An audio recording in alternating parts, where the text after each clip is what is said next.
Hello, Mrs. Lee. Thanks for joining me today. I'm the nurse that's going to be speaking to you today. My name is Mackenzie. Hi, Mackenzie. Thanks for having me today. No problem. Okay, so let's start. I noticed that you and your family both speak Mandarin at home. So before we begin, is there any need for a translator? Oh no, I think I'll be okay. Thanks for asking that. Okay, no problem. Let's get started. So Lewis's condition is getting stable now, and he'll be discharged in a few days. Before he goes home, I've made a teaching plan for you and your family, and I want to talk to you about. It's just about accident prevention. Oh, it sounds really helpful for my situation right now. I do need some professional help and advice. And I'm so sorry for the absence of my husband. He needs to take care of some emergency work, but I will make sure that I pass on the information to him. Don't worry, Mrs. Lee. I'm here to help you and your family today. And yeah, I get that things happen in life, right? But please do tell him about the teaching plan because his participation is also very important to Lewis. Okay, so I'm going to ask you some questions to start off. Is that all right? Yes, of course, I'm ready. All right. So, is there any other family members in your household? No, it's just me, my husband, Tim, and Louis. Okay. Can you tell me a little bit about Lewis? Absolutely. Louis turned 4 this year. He's a healthy boy in general. And I know he's pretty active and I can't keep up with him sometimes, to be honest. Yeah, it's very understanding. Young boys are usually pretty active. That's why it's important to understand the importance of their safety. Can you explain to me what happened that day of Lewis's incident? All right. So basically, me and my husband were in front of the house and we were putting up some decoration for Halloween on the roof. And we have to use a ladder to reach the top of the house. Louis was with us at the time. And when my husband went inside to grab a hook, and I turned my back for like 2 minutes. Louis was halfway on the ladder, and when I ran to give him, he got panic and fell backwards. Oh no, that must have been a terrifying experience. But in fact, all falls are a leading cause of injury of kids Lewis's age. So the good news is that they are preventable. Yeah, it was. I just want to make sure this as incidents never happen again.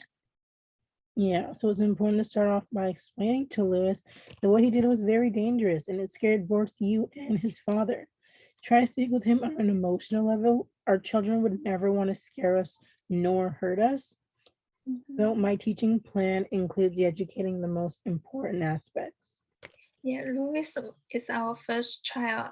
We always been wanted the best for him. I have been teaching him what is dangerous and what is safe. So every time he wants something, he would ask for permission first. So I think this is really good habit of him. Yeah, of course, he's very important to you, I see. So, since Lewis is 4 years old and seems pretty capable based off of his previous follow-ups, and he seems like he has a proper understanding of instructions and is capable of listening and applying what he's been told to do. Yeah, he's really smart boy, I would say. Exactly. So it's important. So it's up to you to explain to him the importance of avoiding injuries. To avoid another injury like this to happen, I'd recommend maybe doing these types of things with your husband while Lewis is in the house. Remember to keep all things that could potentially get him to injure himself out of reach. Leaving the ladder outside was a mistake. You just have to be more aware and careful next time. I do have a table of accidents and their preventions right in front of me right now. They're from a textbook called The Canadian Fundamentals of Nursing, which I will email to you later so you have a copy and can review it anytime you want. I believe that it's a very good source. Yeah, that sounds really helpful. I will definitely look at them and will be more alert from now on when we are outside. Is there any other resource I can access to if I have more concern? Other than the table I just mentioned, I will also email you other things, other related guidelines, pamphlets, booklets, brochures, books, and also add in some articles. I will recommend to you to take your time to read them. Talk about the safety precautions needed to take at home, as well as how to handle and store medicine properly, which is very beneficial to your situation. Yeah, that sounds great. I really appreciate that. Raising a child has so many things to learn and to pay attention to. Being a parent is not an easy job to do at all. It feels like I have to do multitasking all the time. Can you imagine? You're 100% right. Most of the parents feel the same way. So, as we're finishing off, do you have any other questions? Yes, I do have a questions. So for the online resource, are they reliable? That's a good question. Not everything online is true and reliable. You need to know what the organization is, what it's reliable into your content. If you see something and you're like, what? And you're folding your eyebrows together, you might not want to use it, or you maybe just want to look into more into it. Does that make sense? Yeah, that makes sense. Other than that, I think I'm okay for today. Okay, great. I'll send an email to you shortly, and all the material I mentioned earlier will also be included in the email. So please do check it later.